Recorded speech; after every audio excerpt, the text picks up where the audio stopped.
La cérémonie d'aujourd'hui a pour objet de faire une remise d'une contribution en vivres et en petits équipements.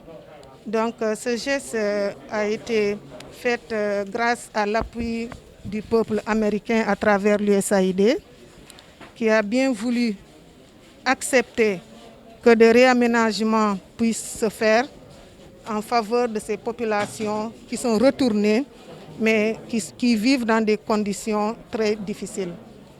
Dans ce même processus, nous avons donc deux projets qui ont aujourd'hui amené leur contribution. Il s'agit de USAID Sabu Ñima à travers l'Union régionale Santa Yalla, mais également CRS à travers son projet Aliwili.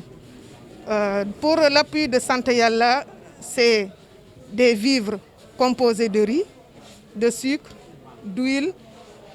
Nous avons également des produits d'hygiène comme du savon, de l'eau de javel, mais également nous avons un appui en petit matériel pour permettre à ces populations de mieux s'installer.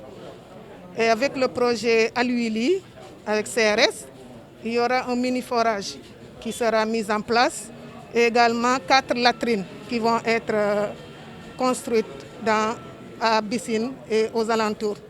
C'est pour dire que nous sommes là pour juste apporter notre contribution, donc notre solidarité à nos frères et sœurs qui se trouvent aujourd'hui dans des difficultés.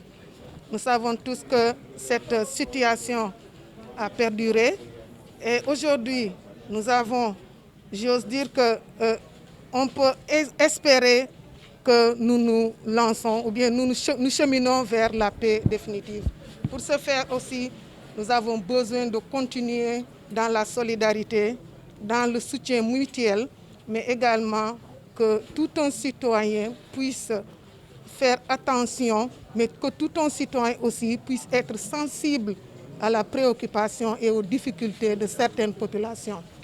Donc nous remercions le partenaire l'USAID qui nous a permis de pouvoir réaliser cet appui, que depuis la dernière rencontre que j'avais dit tout à l'heure, les missions organisées par la société civile à travers la COSPAC, la coordination sous-régionale des organisations de la société civile. Donc ces missions nous ont permis de mieux vivre les difficultés que vivent ces populations.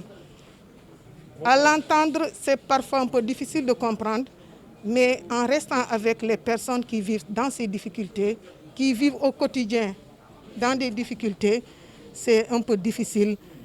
Et Santa Yalla, depuis lors, à travers la présidente Mme Aminata Mané, a réuni son équipe pour essayer de voir la contribution que Santa Yalla même pouvait faire par fonds propres. Et donc, on a été très heureuse de cet appui qui a été fait par l'USAID à travers donc les projets que nous déroulons actuellement ici en Casamance. C'est au-delà de 7,6 millions. C'est un appui global pour les denrées alimentaires et les produits d'hygiène, mais également pour les latrines et les mini-forages.